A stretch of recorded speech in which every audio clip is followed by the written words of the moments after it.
I'm Kate from SuperGuide. Welcome to our review of the YourSuper comparison tool. This tool certainly can be of use if you're wanting to compare superannuation funds, but it does have some limitations. The first of those is that it only compares my super options. If you're wanting to make an active choice of investments, those choice options do not appear here. Secondly, it doesn't acknowledge differences in the asset allocation of the products that it's showing you.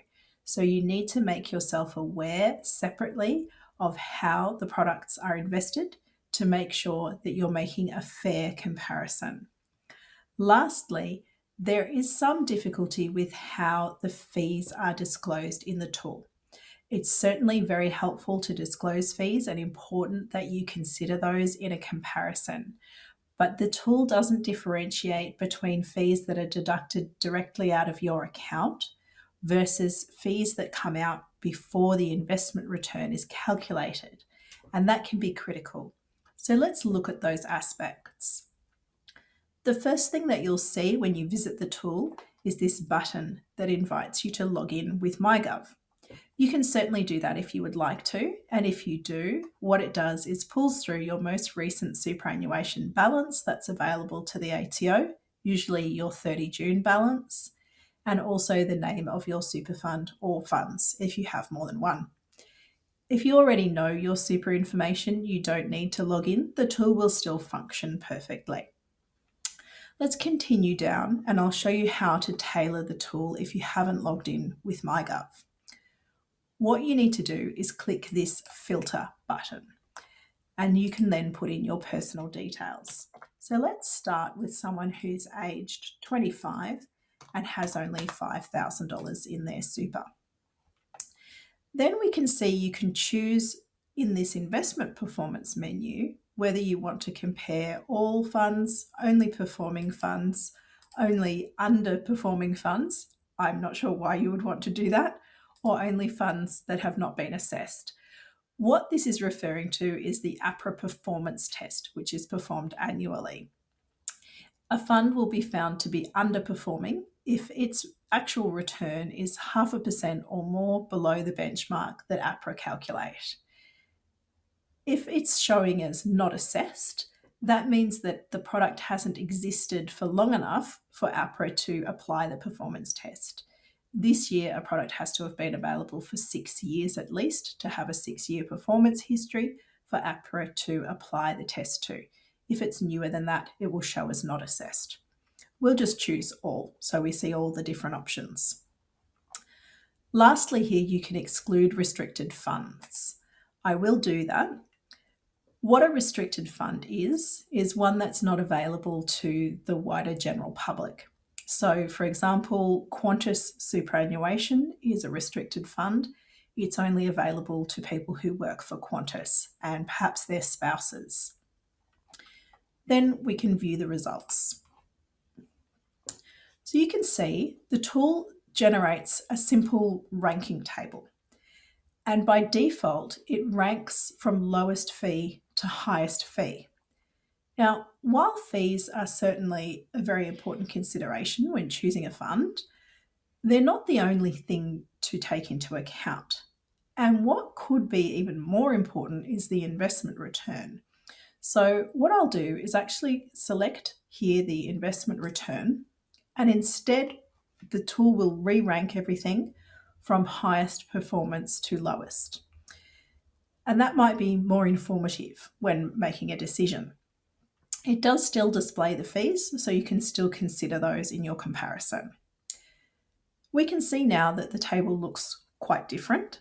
The funds that are at the top are not the same ones that appear if you're ranking from lowest fee to highest fee. What you can then do, if you would like to make a more detailed comparison, is select the options that you would like to shortlist. So you can choose up to 4. I'll just choose the top 4. Okay, you can see once I've done that, I don't have the option to select any more. It's a maximum of 4. Then we can click this compare button again and see our shortlist data. This gives more information about the funds that we've put on the shortlist. You can see here that they're all listed as performing, and it's showing us now not only the 8-year return, but also a 5-year and 3-year return. So you're getting some more information. It also lets you know whether the option is a single diversified strategy or a life cycle strategy. And the difference here is very important. A life cycle strategy means that when you're very young, the asset allocation of the option will be quite aggressive. It's targeting high returns because generally when you're younger, you can afford to take the risk that comes along with chasing those higher returns. You have plenty of years for your balance to recover if you make a short-term loss before you'll be reaching your retirement age. So a life cycle option will start out with most of its assets in growth assets, which would be shares, property, derivatives, and other alternatives, and only a small amount in more stable assets. As you age, a life cycle strategy will automatically become more conservative. So as you approach retirement, there's less risk of making a short-term loss, but also your long-term returns closer to retirement would be expected to be lower because the asset allocation will be more focused into stable assets like cash and bonds, which do tend to offer stability but don't have those high long-term returns offered by growth assets. So if you're after an option that's very much a set and forget that will change for you as you age and you don't want to make active investment decisions, a life cycle option might be a way to go. In contrast, the single diversified option doesn't change as you age. It's a set asset allocation, which will be disclosed in the fund's product information, and that doesn't change year by year. It always stays the same. So you can see for this young person, we've had 2 life cycle options pop up as being top performers. And that is to do with the fact that they will be more aggressive options. There is a natural relationship between investment risk and long-term return. The riskier assets do tend to have higher long-term returns. So these life cycle options that are very aggressive when a person is young are going to appear towards the top of the list. For an older person, it's very much the opposite, as we'll see when I take you through the second example in a moment. What you can also do from this page is select to see more product details. What this will do is take you through to the super fund's MySuper dashboard, and that gives you quite a bit more information about the product. So let's pick on the first one that appears here, Host Plus, and click through to their dashboard. Now, each fund's dashboard might look a little bit different, but it contains the same essential information. What it has is the return target of the fund, the actual investment return, and then a comparison between the return target and the actual return. So you can see if the fund is meeting its goals or not, and that can be very informative when making a decision. Once you're here on the fund's website, you can also find more information. So there'll be lots of menus at the top where you can see more resources, learn more about their products, and read their product disclosure statement, which is very important if you're considering joining. Let's go back though to the YourSuper comparison tool, and we'll go back to the beginning to show you an older member with a higher balance. Now again, if we click in this filter, we can put in now someone who is 65 and has a much higher balance, say $400,000. Again, we'll exclude restricted funds and view our results. Again, it's ranked from lowest fee to highest fee, but let's change that to see the returns. We've again got Host Plus and Australian Super at the top, the same as we did for a younger member, because they're offering a single diversified strategy. Their investment return is the same no matter what your age is. So they're both popping up at the top of the table. However, we can notice that MindSuper and Local Government Super have disappeared. They're nowhere near the top of this table, sorted by investment returns. And that's because of the age of the member that we've put in.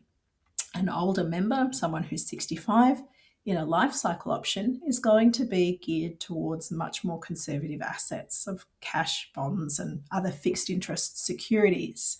So they're not going to have as high of an investment return. And that's a real downside of this calculator, as I said at the beginning. It doesn't acknowledge that there is any difference in the asset allocation of the options that it's displaying. So you might assume, if you didn't know, that these other funds just have really bad investment performance. But that's not really the case. They're not aiming for the same thing. A single diversified strategy is not the same as a life cycle option. It's got a different aim. So if we go down, we actually need to visit page 2 to find Mine Super and Local Government Super, that were the two we were comparing originally. Again, we can look at the more detailed comparison. So you can see here their investment return is significantly lower than what was showing up before, because this is an older member who's in a much more conservative stage of their life cycle approach. What I'd also like to point out here is the fees. So you can see that although Host Plus has the highest fee disclosed, it also has the highest 8-year return. So you might look at this and think, well, I don't want to choose Host Plus because it's got this very high fee and that's going to put me off. But it's very important that you investigate further to find out what that fee is actually made up of. If most of the fee is being deducted before the investment return is declared, then that's not actually coming out of your balance. Yes, it's affecting your investment return, but if they're managing to achieve a very high return after fees, that might not be as important as it would be if a fund had a high fee and also wasn't achieving a good long-term return. So to put that in context, this annual fee that looks very high, about $4,500, is really just over 1% of the account balance that we put in, $400,000. If we say that it's 1%, which is rounding, but for the sake of example, I think we can let it pass. If that fee is 1%, then that means that Host Plus's actual 8-year investment return was 8.92%. They then took 1% out for fees, and what you got credited to your account was 7.92%. What matters to you is that you still took away that high investment return. So it's really just critical to educate yourself further when you are making a comparison by visiting the fund's website, looking at their product disclosure statement, and finding out how those fees are really charged. Are they deducted from your balance, or are they coming out before the investment return is calculated? And how does that affect how you feel about which fund you'd like to choose? Once you've done your detailed comparison, you might like to print your results, which you can do here by clicking the print-friendly version. There are also some links up here that you can click to get more information about what to consider if you intend to open a new account or to consolidate your super, because it is important to consider other things apart from fees and returns, like the insurance that would be available to you. I hope that's helped you to understand how this YourSuper comparison tool works and to avoid making a mistake in interpreting your results.